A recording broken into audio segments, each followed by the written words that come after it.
Do you have the web thing? We'll find out.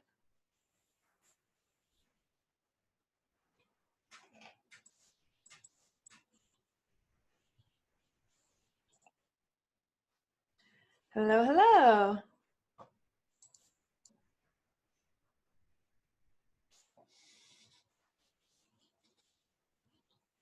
Looks like we've got Rhonda joining us. Hello, Rhonda, and Joseph. Hello. How's it going?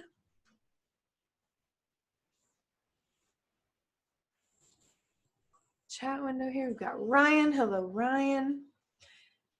And you guys come, the way Zoom brings you guys in, it brings you in muted and it brings you in with no video. But if you'd like to start your video, there's a button in the lower left-hand corner of your screen. It will be great to see you. Aha, hello, we've got Janine. Hello, Janine. Good to see ya. It'll be especially useful for all of us to have video when we start programming our robots, if you have a Hummingbird with you, so that when you get your light to blink, you can hold your light up and it will be the specialist thing. We will have lights blinking all across the state of New York and possibly across the country, which is a good, this is actually a good little segue. As you're joining in the chat window, if you want to go ahead and open the chat window and just type in what city and state you are joining us from, because I think we're going to have people from all over. So I'm Kelsey. I'll be your webinar host and your teacher for today, and I am joining from Pittsburgh, Pennsylvania. So I'll type that in there just to kind of start the ball rolling. Pittsburgh, PA. Love to hear where all of you guys are from.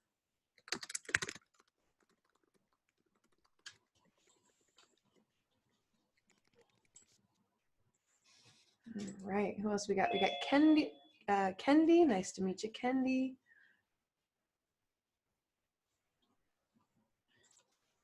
All right. And Maggie, were you on the webinar yesterday? Or did you try to be on the webinar? Yeah, okay, good. Well, it's good to have you back. I thought I remembered your name and your face, so welcome back. Do you have a Hummingbird with you this time? Yes, I do. I do. Do you have the bit version that looks like this, or do you have the duo version that looks a little different? I have the bit. You have the bit version. Perfect. Yes. That's great. Well, we are going to be programming it today.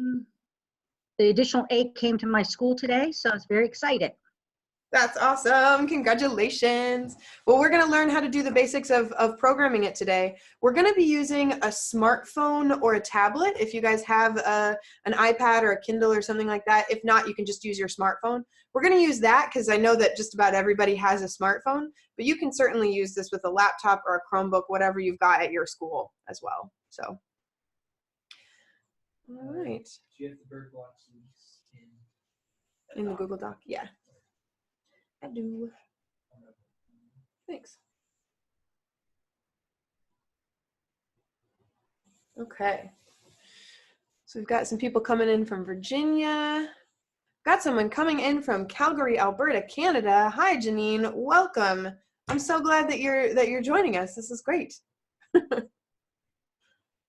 Oh, if you unmute yourself, I can hear you. That's in the bottom left-hand corner of your screen. Hi. I'm not quite sure what my kit should look like. I just kind of grabbed one from my school supply. Okay. Can you sort of show me? I'm just not sure which kit I have. Sure. So you'll either have your board will either look like this. It'll kind of have like 2 parts to it, like this, and the base of it will either be purple or orange or turquoise, or it'll look a little bit bigger and more. Okay, that's one I've got. That's one you've got. Okay. So this one's called the Duo.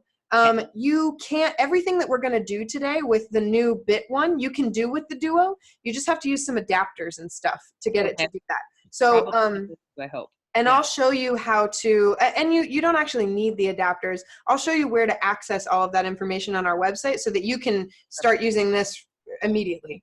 Okay, great. I'm going to get my smartphone. Okay. Perfect. Yeah, if you're just joining us, go ahead and drop your city and state in the chat window, and I'd love to see where everybody's coming from. And then Matt Chilbert, who is possibly waving to you right now, he's actually joining me from the same room, just a different computer in the same room. We're both joining you from the Bird Brain studios right now, and he's going to drop a Google Doc link in the chat window. So if you go ahead and click on that Google Doc. Yep. Once you get there and you click on that Google Doc, I'll go over this way. The very first part says icebreaker, and it says sign in here. If you click right there where it says sign in here, if you wouldn't mind signing in on that form that pops up, that just lets us know, like, we know who registered for the webinar, but we don't necessarily know who attends. So that just helps us know who attended and who didn't, and lets me know how to contact you. So if you, once he drops that Google Doc link in there, if you just click on that Google Doc link and then click where it says sign in here, and you can start signing in. I actually can share that link too. Yeah, sorry. You're fine. There you go. I'll come back over here. There you go. So there's your Google Doc link. You can click on that, and that'll get you. We'll all be on the same Google Doc together. Ta-da! And while you guys are getting on there and clicking sign in here, just a couple of not ground rules necessarily, but just norms for us. So if you are not currently speaking, if you can keep yourself muted, that would be great, because otherwise that tends to mess with who's on camera. And but I would love it if everybody could keep their video on, because then it's less like I'm talking to myself alone in a basement. That's really nice. And then yeah, so I'll go ahead and introduce myself. My name's Kelsey Derringer, and I am the Professional Development Coordinator for Bird Brain Technologies. So that means that I travel all around the country, and I teach teachers coding and robotics, specifically with the Hummingbird and with the new Finch robot. So I work with all kinds of teachers, K to 12, teachers with lots of experience, teachers with no experience, which actually works out pretty well, because my background is actually as a middle school and high school English teacher. That's what my certifications are in. I got into robotics and coding about 5 years ago by doing an after-school STEM club. It was a girls-only STEM club for 4th through 8th grade girls in Pittsburgh. And we mostly made like note card towers and glitter slime and like engineered lip gloss recipes and things like that. But part of that after school program was coding and robotics, and I did not know how to do that. In fact, my introduction to robotics did not look like this. It looked like a gallon-sized baggie of what appeared to be wires, and my administrator dropping that on my desk, and she said, "You're doing robots next week." And I said, "I don't know how to do that." And I was like, "Is there a training you're going to send me to or something?" She says, "Nah, you have the internet." I was like, all right. So I don't know if any of you have ever done anything with code.org before, but they refer to teachers as lead learners. And I really like that, because that was certainly me that first year. I was a lead learner in my classroom with my girls. So yeah, I would love to get to know a little bit of what you guys are coming in with, specifically on our Google Doc.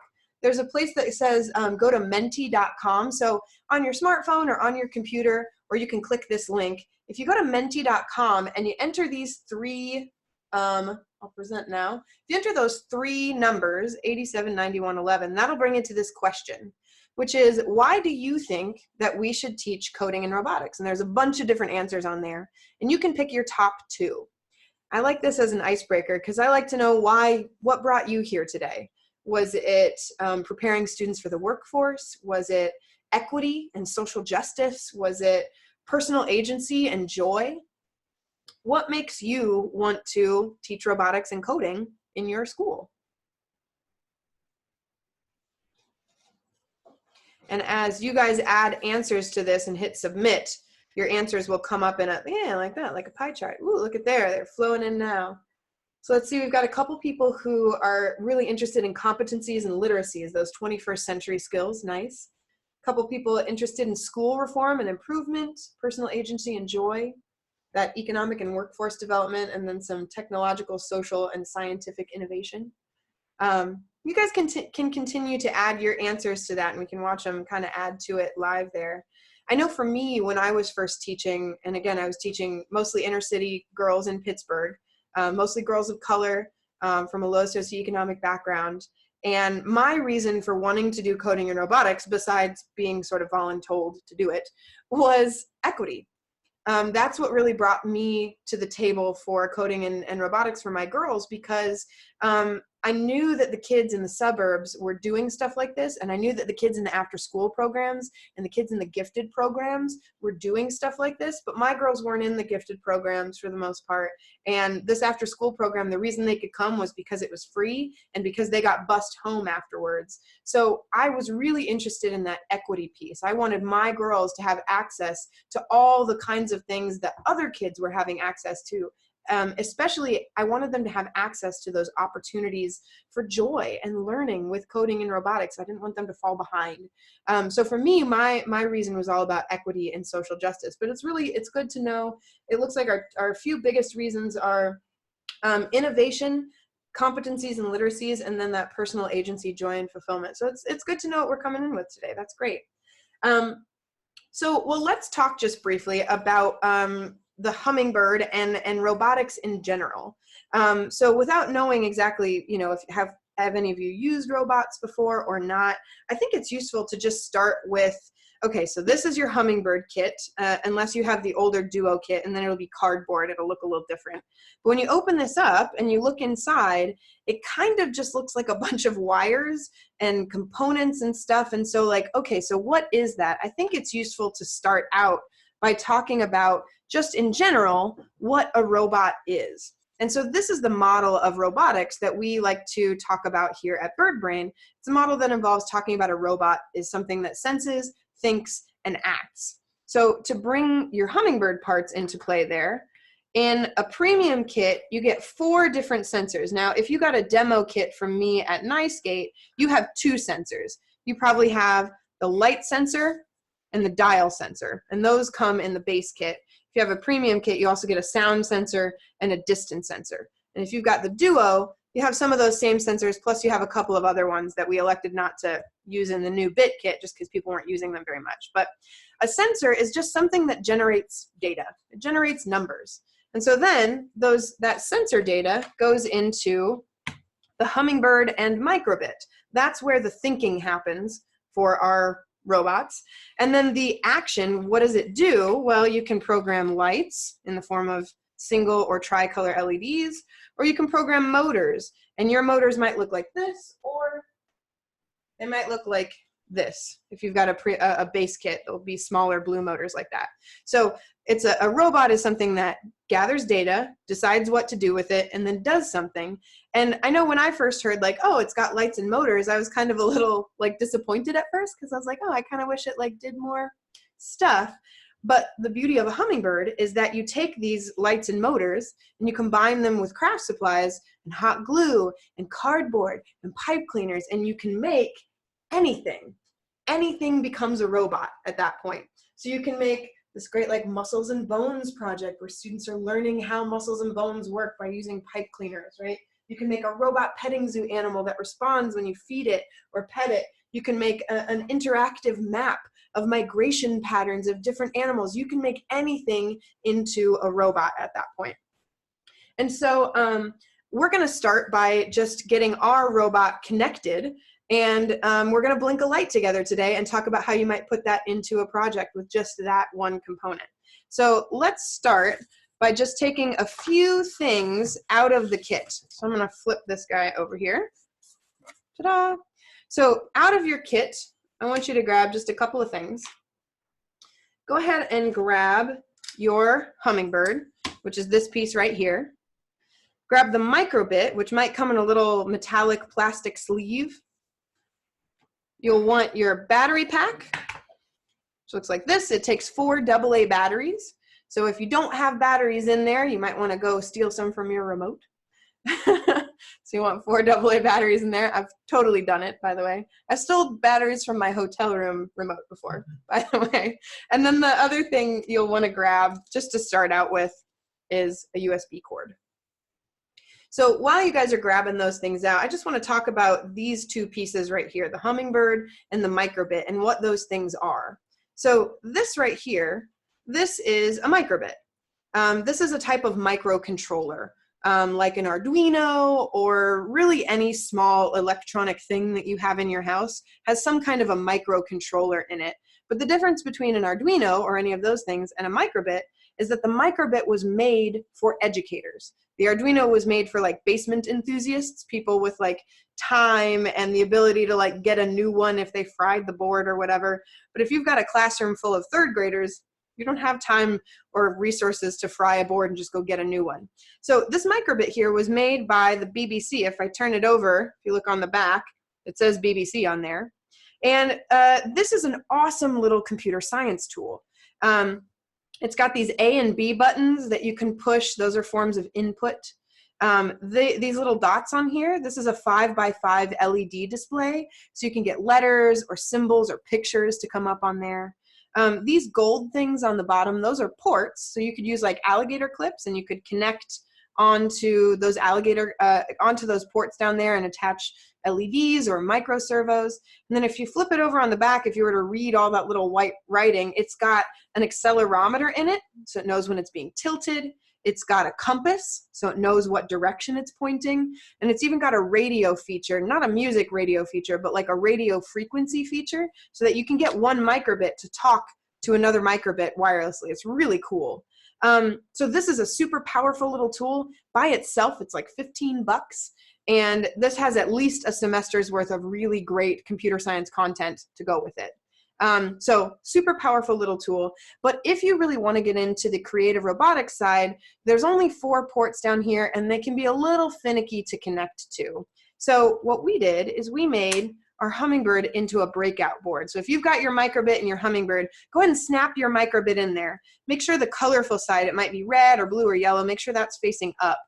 You don't want it to go like this with the white side facing up. You want the colorful side to be up. You can just snap it right in there. And now, instead of 4 ports, you've got 2 tricolor LED ports. You've got 3 single color LED ports. You've got 4 motor ports here.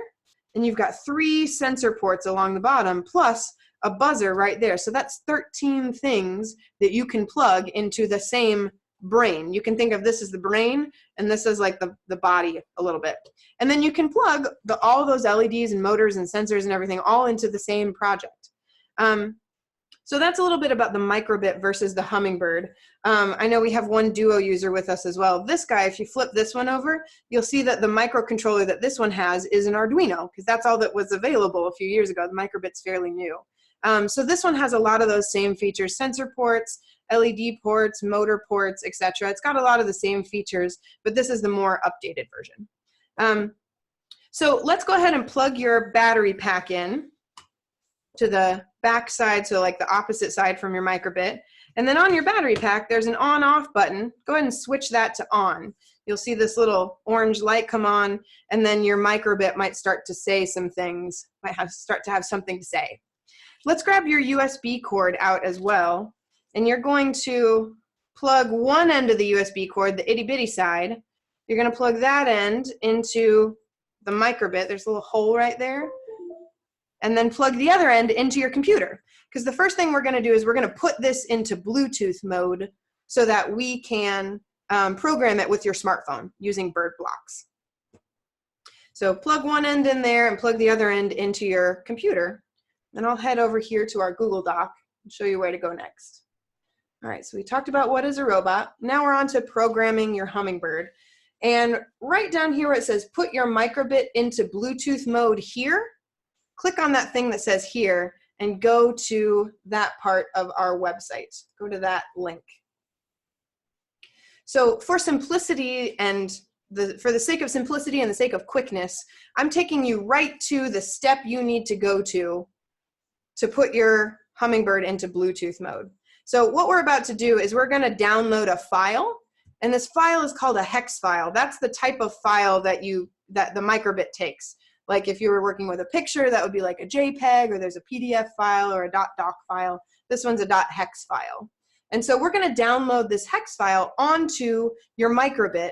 And once you put this Bluetooth hex file on there, it will be able to communicate wirelessly via Bluetooth.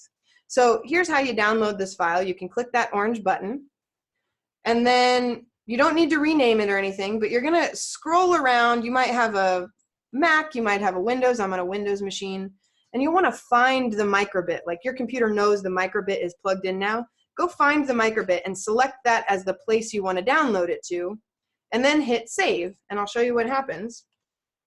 Underneath, you'll get this little yellow light that blinks for about 5 seconds. That's showing you that it's downloading. And then once it's downloaded, it'll start to flash 3 letters on it. Mine is flashing FSC, and we'll figure out what that stands for later, but it'll flash 3 random letters. So when you've got your Hummingbird flashing 3 letters, give me a thumbs up in your video so that I know that you're cool. Everybody's cool. I should have phrased that differently. So that I know that you're ready. I'm asking for me to download an app for some reason. So when I click on the link, if I try to open it up, it's just saying I need to download it. It's not letting me open it. Well, so since you've got the Duo, Yeah. you'll be able to download this file onto your Duo. The hex file is only for the MicroBit, and your Duo doesn't have a MicroBit with it. Gotcha. So this is kind of where you just watch from this point. Okay.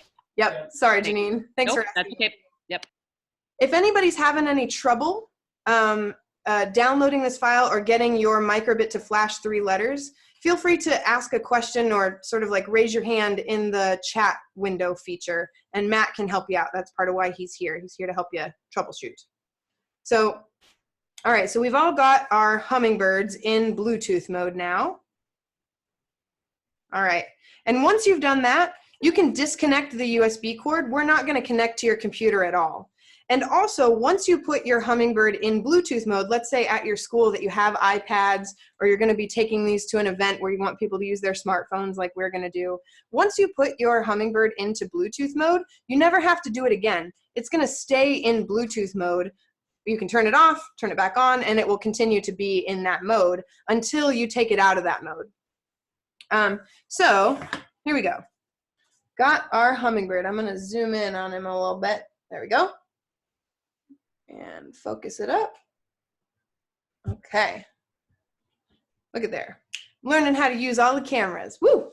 Okay, so the next thing we're going to do is we are going to learn to blink. Actually, we're going to open up bird blocks on your device, and we're going to connect to the Hummingbird. So I've got an iPad here. There we go. And I'm going to shut it down so that you can see what the process looks like from the very beginning. There we go. All right. So on your device, on your smartphone or on your iPad, you'll open up the Bird Blocks program, and it'll ask you to title your project. So I'm going to hit New and give this the title Webinar. So give your project a title. You can call it Fabulous Robot, whatever you want to call it. All right.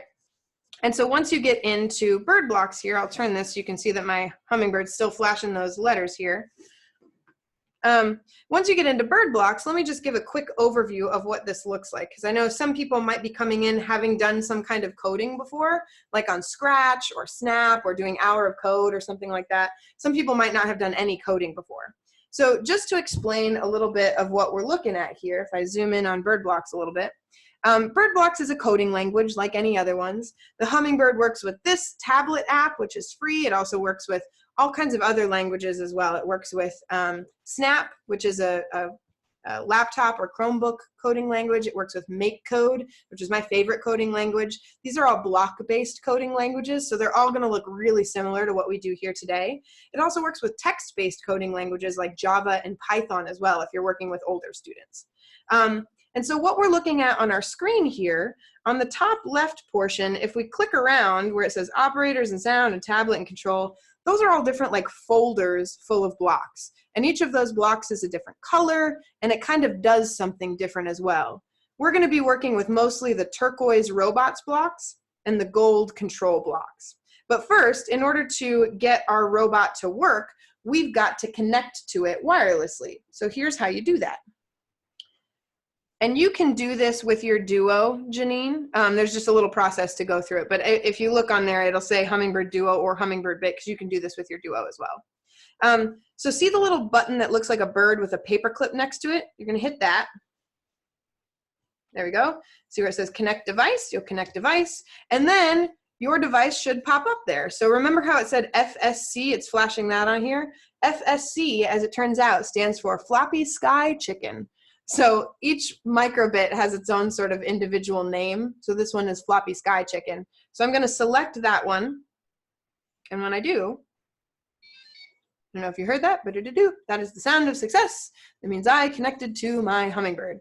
And all of my robots blocks pop up and they turn turquoise. So that means I'm ready to be able to program with them now. And it stops flashing those 3 letters as well.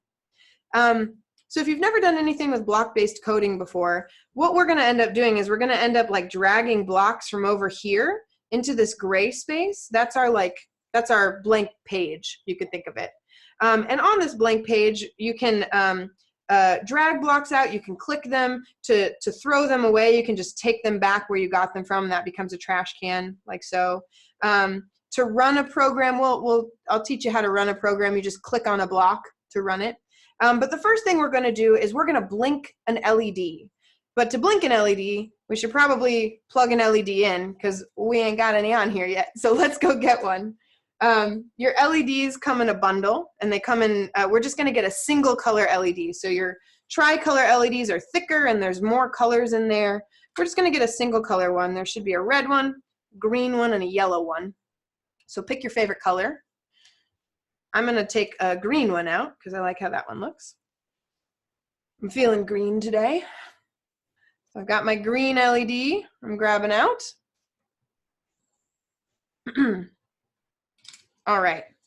And so this is your single color LED. It's got 2 colors of wire on there. It's got green and it's got black. And so that means this one's going to be a green LED. The yellow one has yellow and black. The red one has red and black.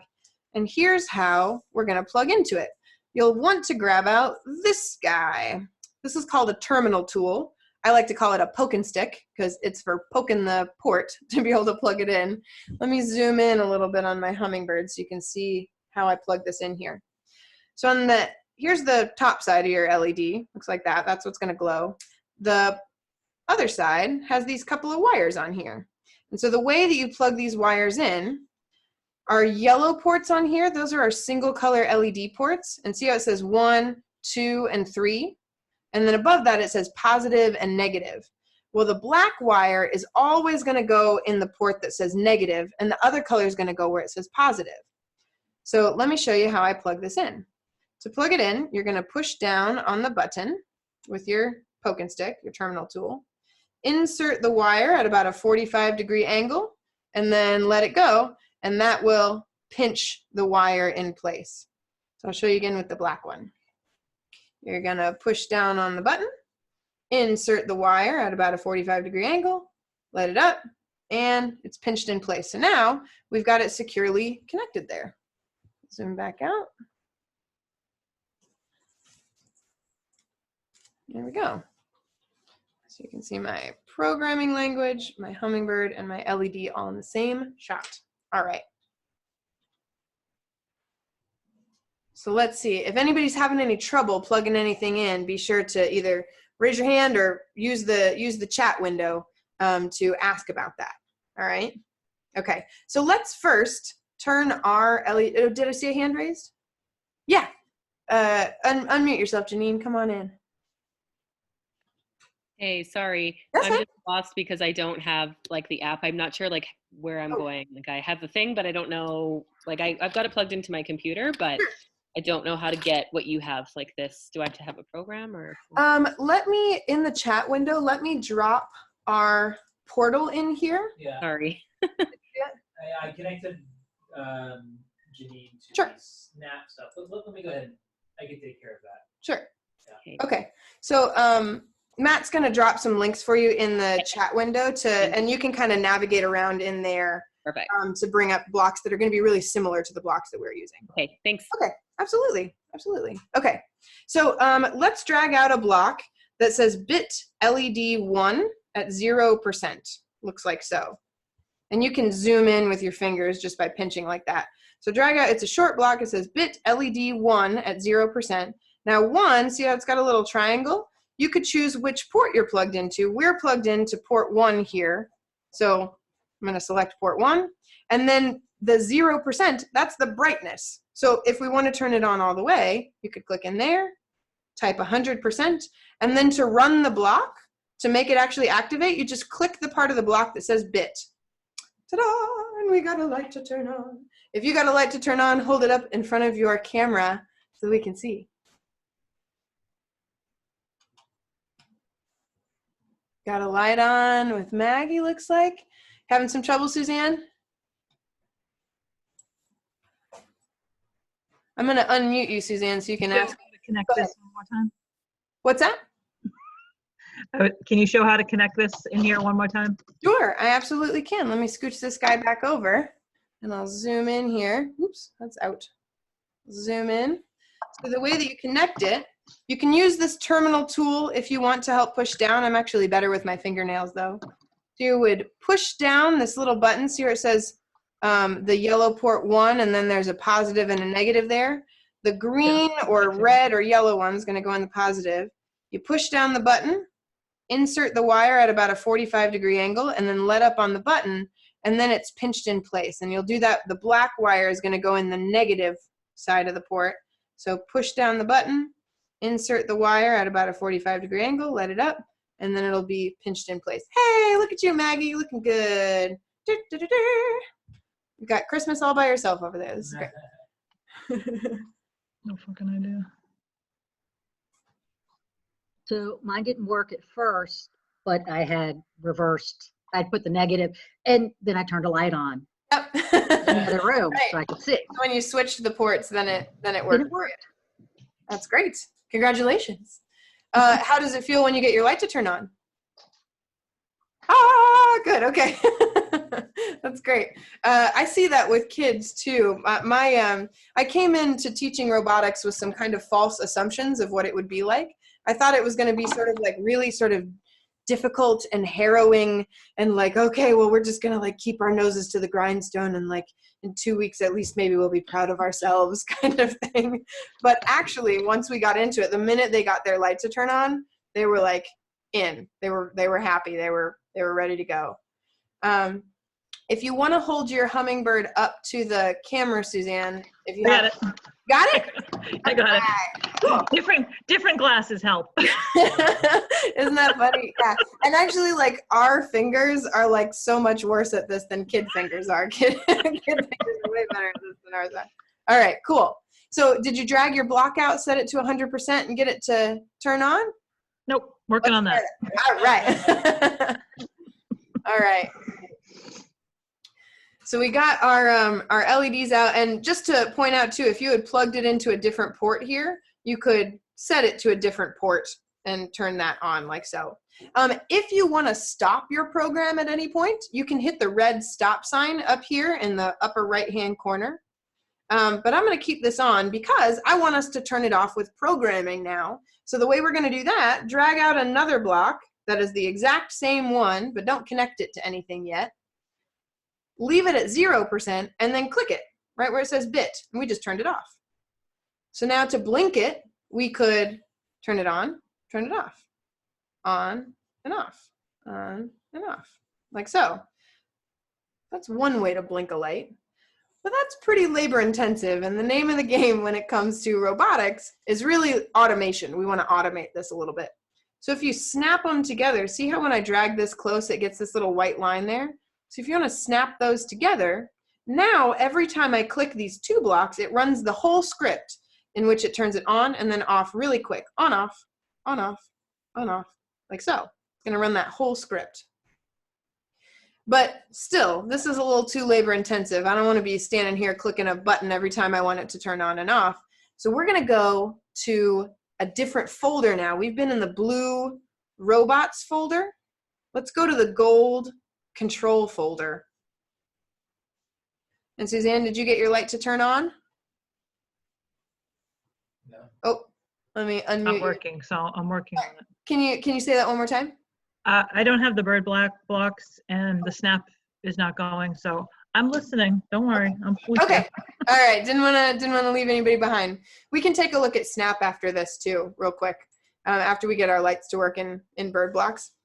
So we've got our LED set to 100% and to 0%, but we want it to keep going. Let's say we want it to keep going forever. So if you're in the gold control blocks and you scroll down and you see this one that says repeat forever, drag that one out put it in the middle of nowhere, and then drag your blue blocks inside of that gold repeat forever. And to run that script, just click on it. There we go. And so that will make your light blink really, really fast because it's going 100%, 0%, repeat, 100, 0, repeat, 100, 0, repeat, 100, 0, repeat. It's going really fast. But let's say that's going a little too fast for me and I want to slow it down a little bit. I could slow it down by putting a wait block in between and a wait block afterward. And now it's going to go on to 100% and wait 1 second, off to 0, wait 1 second, and repeat that forever.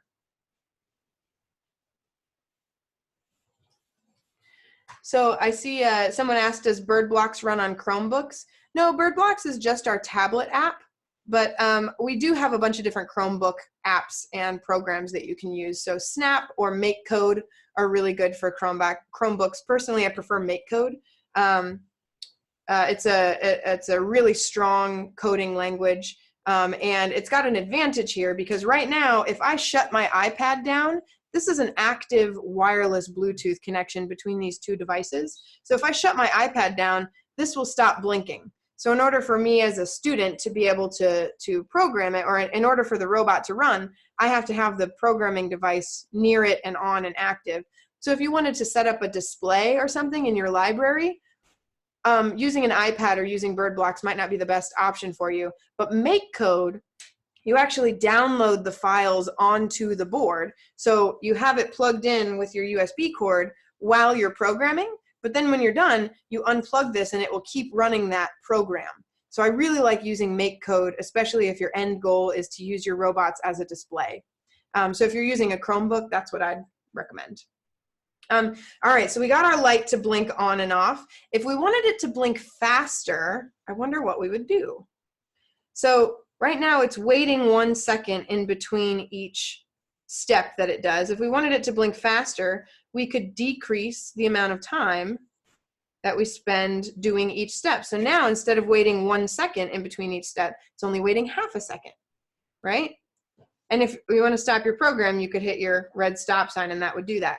So, okay, we've got a light blinking, which I think is really fun. Kids think that's really fun. But this, like, kind of isn't a thing yet. This is just a light on the end of a wire. The thing that makes a hummingbird is making it into something. So I'm going to show you a little hack for how to make a project like in the background here. You see this map up here that's got lights? That's actually an interactive map. We're going to take a closer look at that later. Or you could make a project like this one here. Oops. This project right here is just made out of a cup. It's got a red, a green, and a yellow light in it. It's a stoplight. You add a distance sensor to it, and now it could be a functioning stoplight that you could use with toy trucks, right? Like your, what are those little toy trucks called that go on the ramps? Hot Wheels. Yeah, with a Hot Wheels car. So I'm going to show you a fun little hack to do how to attach an LED to a flat surface like a piece of cardboard. Let me grab a piece of cardboard real quick. Here we go. All right, so here's my cardboard. I'm going to grab a cutting board so that I don't put a hole in my nice table, and grab a box cutter. All right. So to mount this LED on here, I'm just going to cut an X like so in my cardboard, and I'll put the blade back in. Safety is important. All right. And then to attach the LED, now I could like push the LED through the X, but I want to show you another way to do this that I think is really great, which is to unplug your LED from your Hummingbird and feed the wires through that X. And I can use my poking tool to start the hole a little bit. There we go. Feed the wires through the center of that X like so. Pull it through. And look at there. It's really nicely and securely mounted onto that cardboard without coming through. And then I'm just going to plug the wires back in. There's the green one. There's the black one. And now, okay, all right, if I run my program, now I've got a light blinking on some cardboard. This is looking more like a thing. Okay, all right. Let's see see. I'm gonna use, yeah. So now I'm gonna make this into something. I'm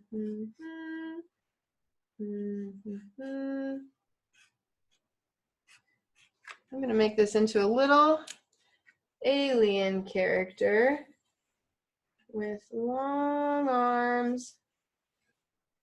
And this is not looking like a t-shirt. It's looking like a sleep shirt. Did you guys ever have to wear those as a kid? All right. There we go. He's got his little hand. He is a peaceful alien, so he will be rocking a peace sign. There we go. So now this is a thing.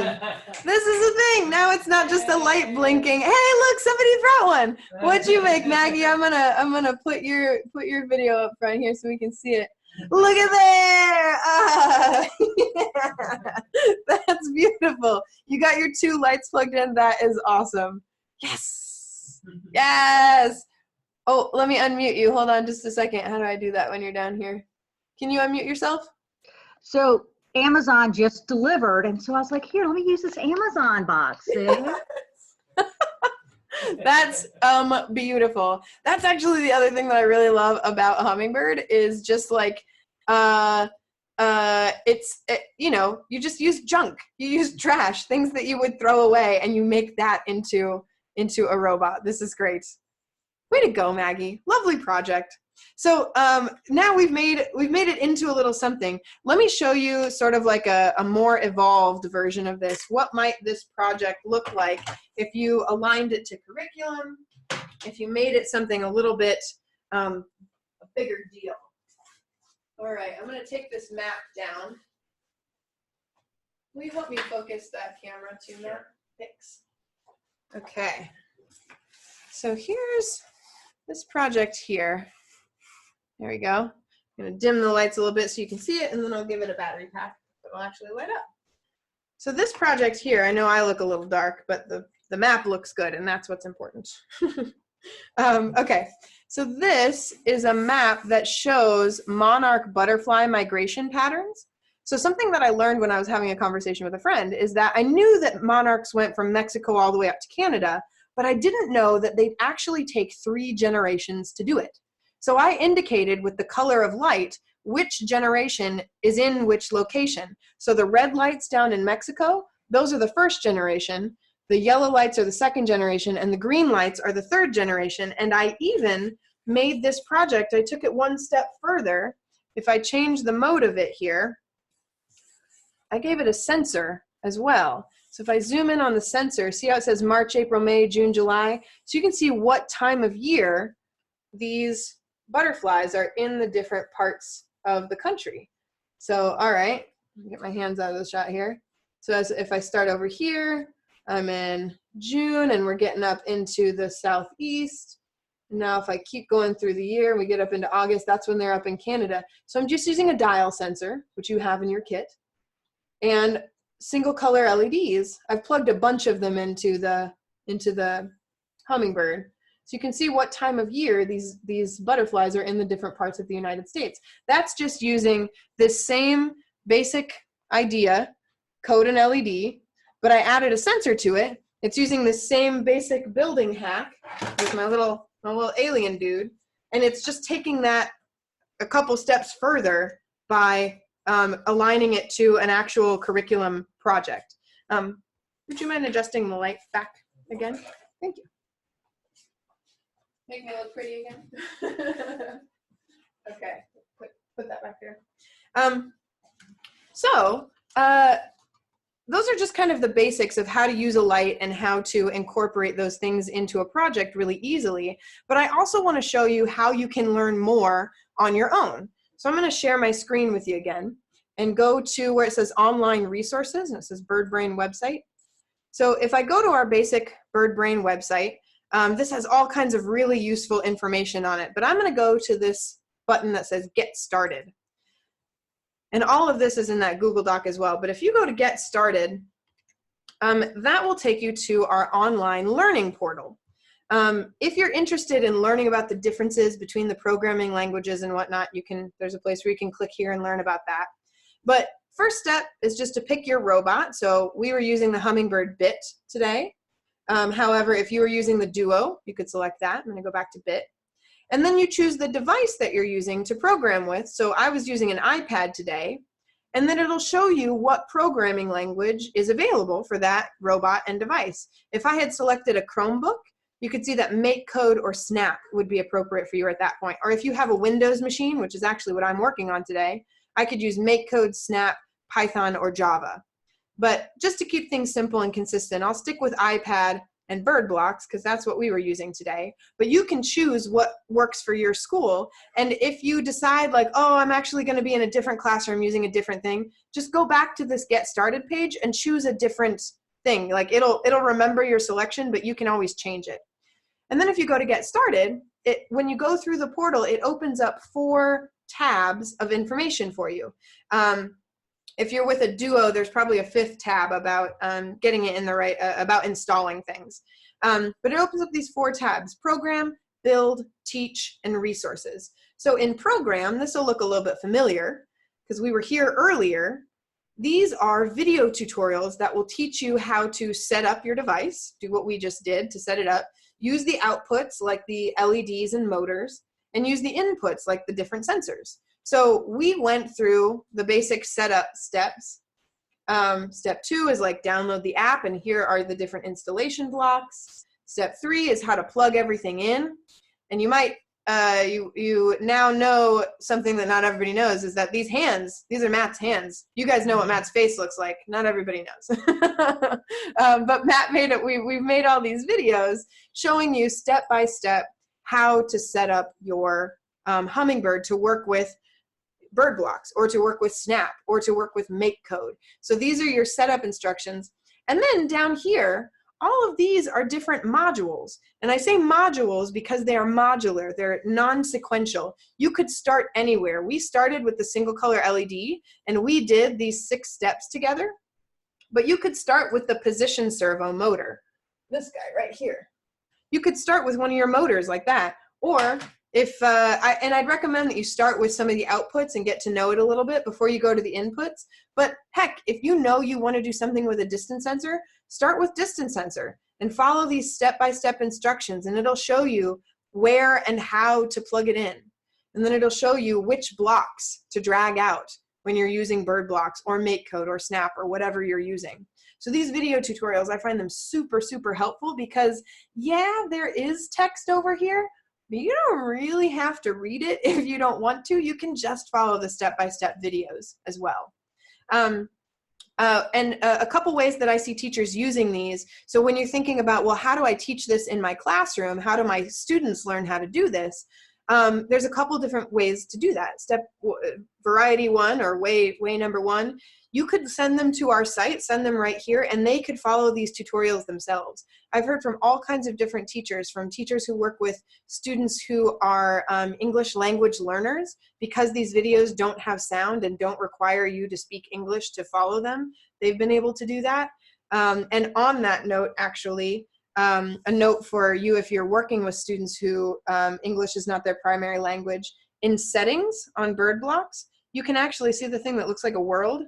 This translates into over, I think it's like 16 different languages. So if you're working with students who speak Portuguese or Spanish or Dutch or Arabic, you can translate bird blocks into those languages, and they can be programming in their language. So quick note on that.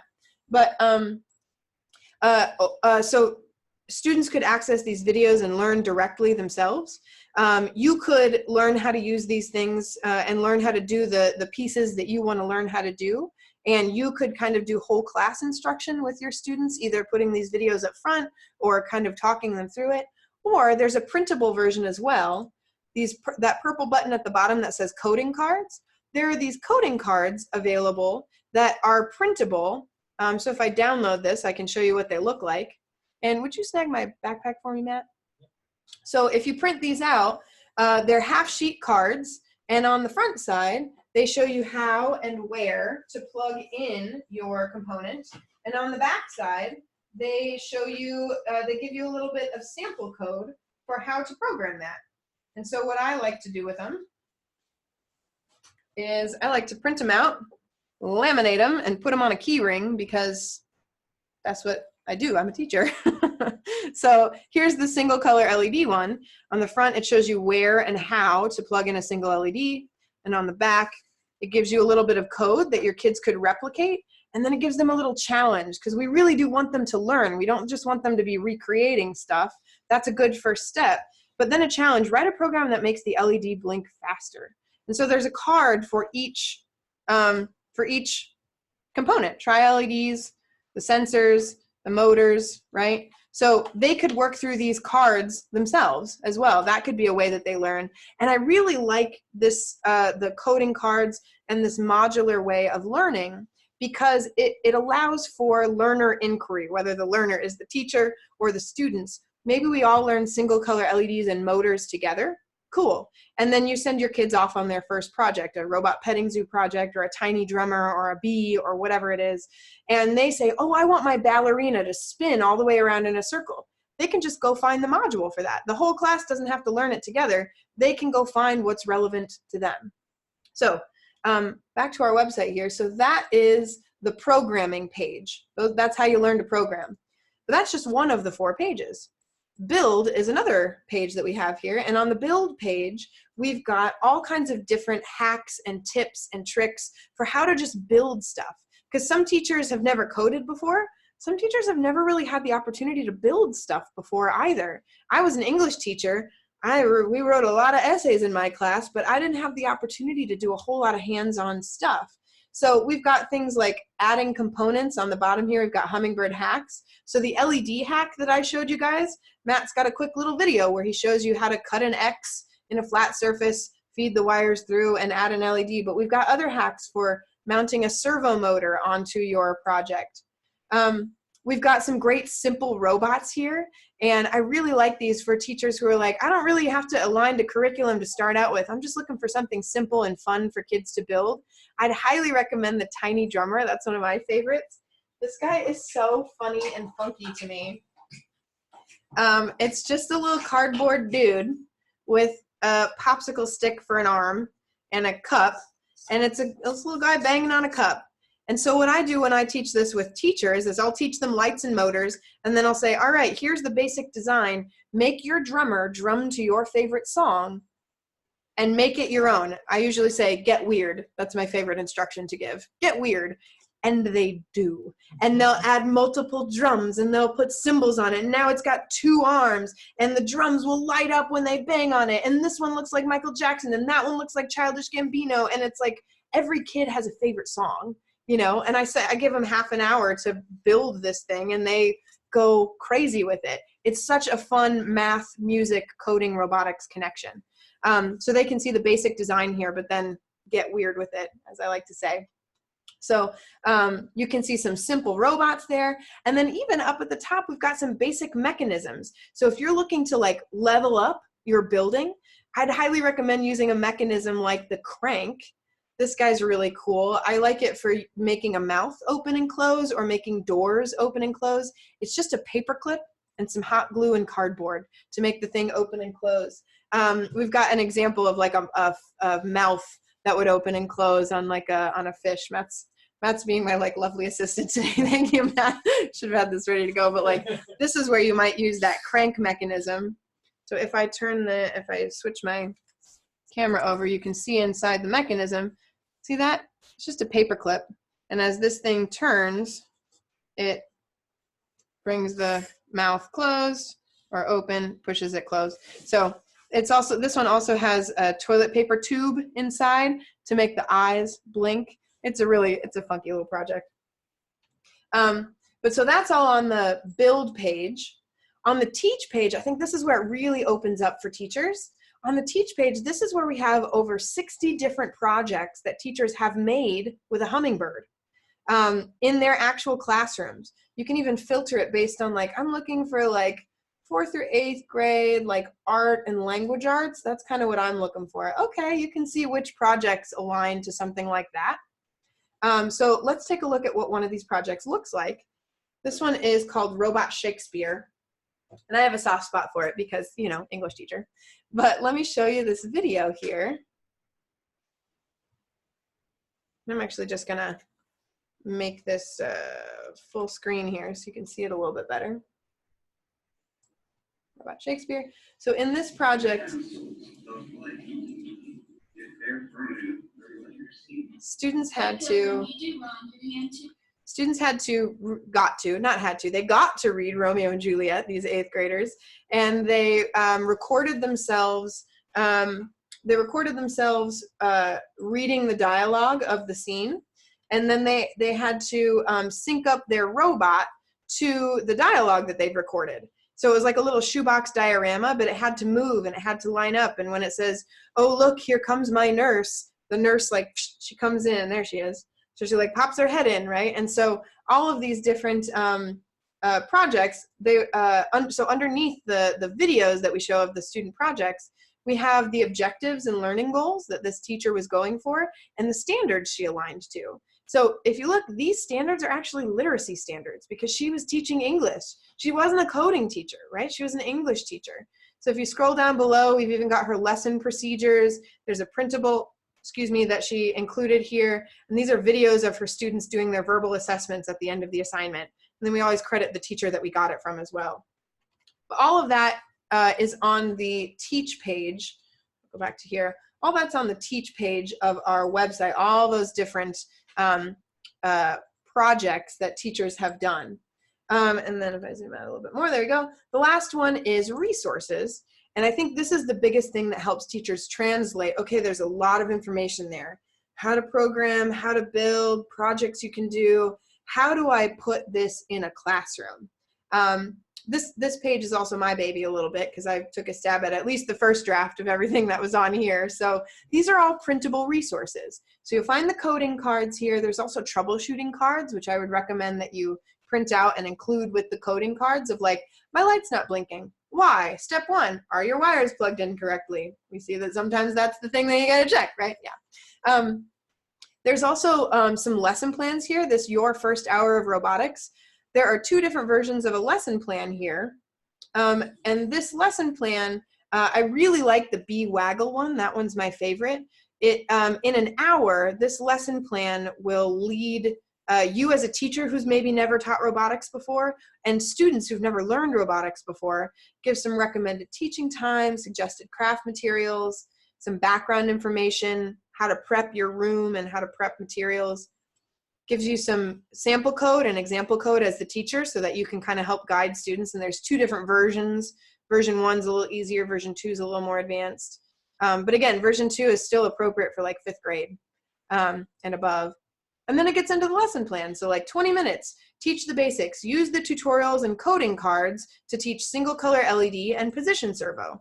Then watch this little video, and the video is, it's a video about how bees communicate with each other by wiggling back and forth. It's called the waggle dance, or as David Attenborough says, the waggle dance. Makes it sound very fancy, but I'll keep it muted for now. But it's got information about how bees communicate by wiggling back and forth. Let me find there we go. There's this like great money shot about how like bees, they do this little dance and you can see them watching each other. See the bees around the outside watching this one bee?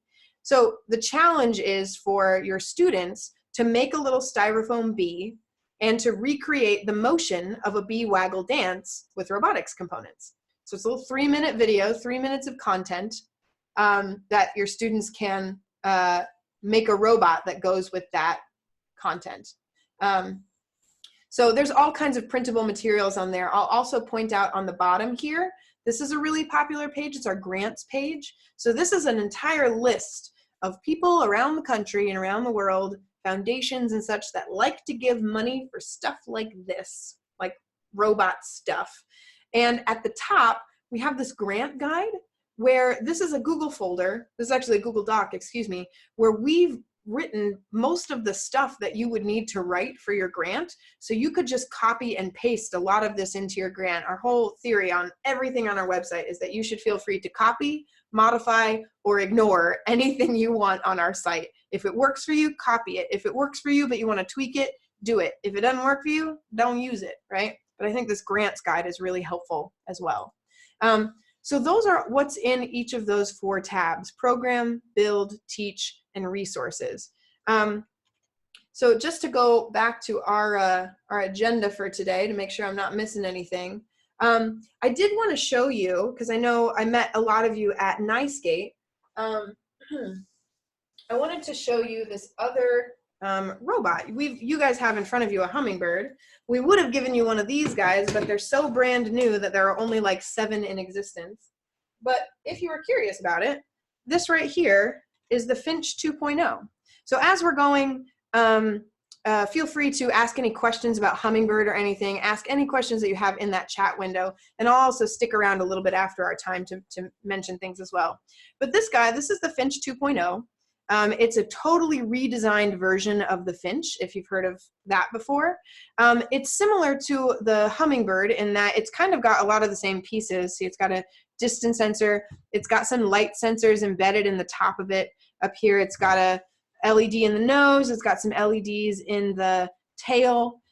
This is a hole for a marker, so you could draw, and the marker is located right in between the wheels, so you can actually draw like angles and stuff. You can make a triangle, not just a circle. It's also got a line follower infrared sensor down here, so you can do line following. And the thing about the Finch is that the Hummingbird, with all of its like, you know, wires and capabilities, it can be anything, but anything is kind of sometimes maybe too many things for some classrooms. So this guy is already a thing. It's a little rover with a couple wheels and lights, and it's got a buzzer, just like the Hummingbird. You could technically make a Finch with a Hummingbird, but not everybody has time to do all of this. Not everybody's interests are this. So this is a more straight up computer science, physical computing tool. And I mentioned that the Hummingbird can do block-based coding for like 3rd, 4th grade. We usually say about 4th grade and up. And it can do text-based coding for older students. The Finch can do both of those too. It can do Java and Python, do bird blocks and snap and make code, but it also can do Finch blocks, which is an icon-based programming language for much younger students. So let me pull up Finch blocks and show you what that interface looks like. Let me zoom out a little bit. Ooh, that's in, out. Let me clear off my workspace a little bit. It's actually so much messier than it looks in here. Great. Okay, so let me open up Finch blocks. And see, this is putting 3 letters up there, so I'm going to connect kind of similarly. Energetic Gray Beaver is what this one is called. Ooh. Okay. So let me switch my order here. So if I zoom in on Finch blocks, you can see that this interface is just way simpler. We've got some blocks down here, these blue movement blocks, these orange LED blocks, and purple music blocks. So if I want to program my Finch to go forward, to turn to the right, I want the nose to be red and the tail to be green, and then I want it to play a couple of notes. I don't need to be able to read to program at this point. This could be for pre-K and kindergarten. So let me back this up a little bit. So watch this. I'm going to hit the green flag, and then as it does the steps that I programmed it to do, each step is going to light up green. So see how that one's green? So it's doing each step that I just programmed it to do. So this is teaching really young students what an algorithm is. So you could do something like, all right, kindergartners, an algorithm is just a series of steps in a sequence, in a row. Talk about sequencing. Write an algorithm to draw a square. Put a marker in there, and you could have them walk it out on the ground. They're going to go forward, they're going to turn, they're going to go forward, they're going to turn. So you can do it kind of unplugged, and then you can do it plugged in here. But that's just level 1. Level 2, if I zoom back in a little bit, we can look at this programming, you get a little bit more control. So instead of just going forward, you get to choose how far forward do you want to go. How about 20 centimeters? And this, I think, is what really opens it up for me. How much do you want to turn? Do you want to turn 90 degrees? Watch this icon. No, you know what? I want it to turn all the way around 180 degrees. So we're building that angle knowledge here. In the nose, I don't want the nose to be blue. I want a little more control. I want the nose to be pink, and I want the tail to be yellow. Yeah, okay, there. So now I'm going to zoom back out here, and let's watch this algorithm run. So it's going to go 20 centimeters. It's going to turn all the way around. Put it back on screen here. Pink, and then yellow. Great. So you could do some really simple programming from kindergarten all the way up through like 5th grade, because there's even a 3rd level where we start bringing some control blocks in, like repeat forever loops or numbered repeat loops. Or you can do things like this block here means start when it's dark. So watch this. I'm going to hit the green flag. Oh, it's dark in here. There we go.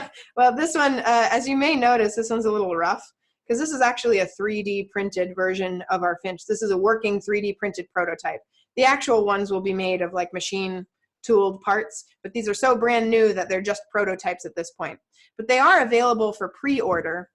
So you can pre-order these right now. They'll start shipping in the spring. So just to conclude, you're like, all right, that was a lot of information. Hummingbirds are cool. Finches are cool. What do I do from here? Oops. So there's a couple of things you can do. First of all, if you've got a demo kit with you, you can purchase your demo kit from us for 20% off. So if you received a demo kit from me at NYSCATE, just let me know, or you'll get an email from me probably tomorrow. Just let me know if you want to purchase this demo kit, because you can certainly do it and you get it at a discount, because technically it's used now. It was used by you, but still. And if you want more information about professional development, you can email me, kelsey@birdbraintechnologies.com, and we've got all kinds of things with professional development. We can use this space and do live professional development with you and your teachers and your administrators, or anybody that you want to learn how to do this. It can be they have a kit and we have a kit. It could be an extended demo. Whoever you want to put this in front of, we could use this video space to do that. Excuse me, we also do on-site workshops. So if you're in New York, you probably work with the BOCES. You may in fact be a BOCES employee, and we have a contract with the BOCES where we will train up to 4 different BOCES around the state of New York every year. We've only done 1 so far this year, so if you're interested in bringing me up to your BOCES to do a 2-day training, let me know, because I've still got 3 to do this year. So let me know, and we'll talk with the relevant people at the BOCES to set that up. And those are free. I have 3 free ones left to do this year if you're a BOCES employee. If you're a teacher at a school, if you're in one of the, and I trained a few BOCES last year, so if you're in one of the districts in the BOCES service areas where they've already been trained, you can contact your BOCES and they can come out and train you. If you're not in one of those areas, you can always bring me out to do an on-site workshop as well. But then the third option is these self-paced video courses. We've just completed those and they're almost up on the website.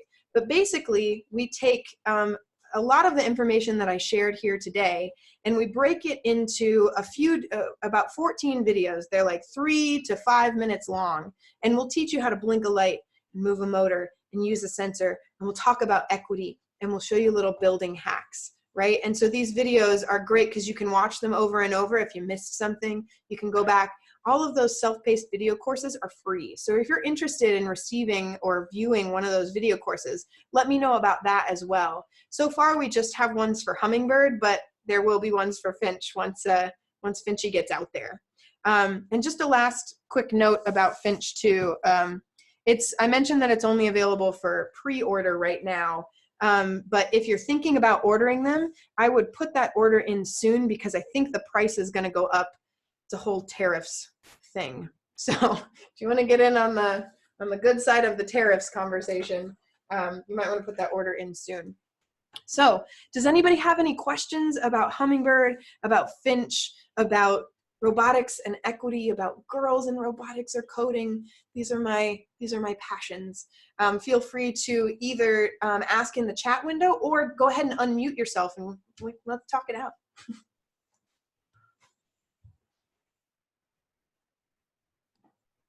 Yes. Finch Blocks is not in the App Store yet because Finch is not anywhere yet. So Finch Blocks is only on like 5 iPads and I have them all.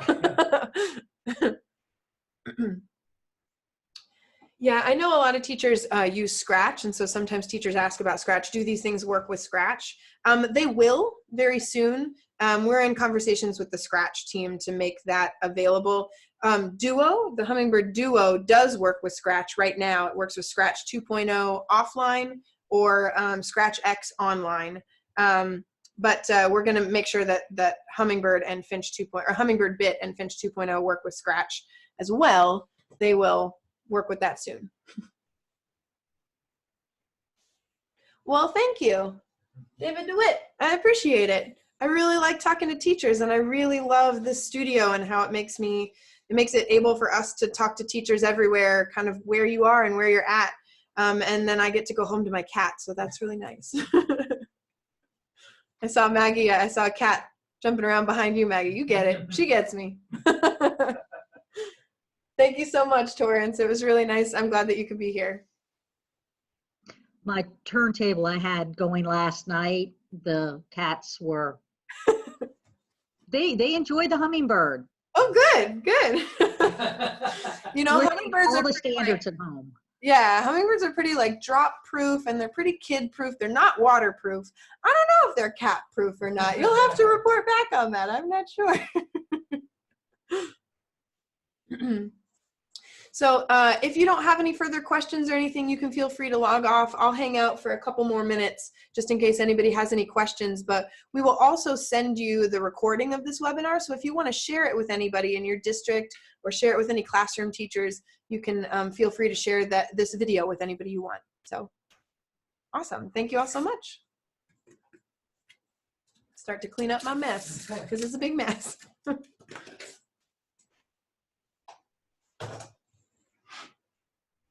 Yeah, I just signed off, so if Okay. any more questions come through. I'll get them. This was great. I look forward to more in the self-paced classes. Yeah, it was great working with you, Maggie. I really liked your little Amazon dude. Thank you. All right. I think I'm going to go ahead and sign off. So to those of you who are still on, if you have any questions, please feel free to email me. It's just kelsey@birdbraintechnologies.com. So thank you all very much. Have a lovely evening. Bye.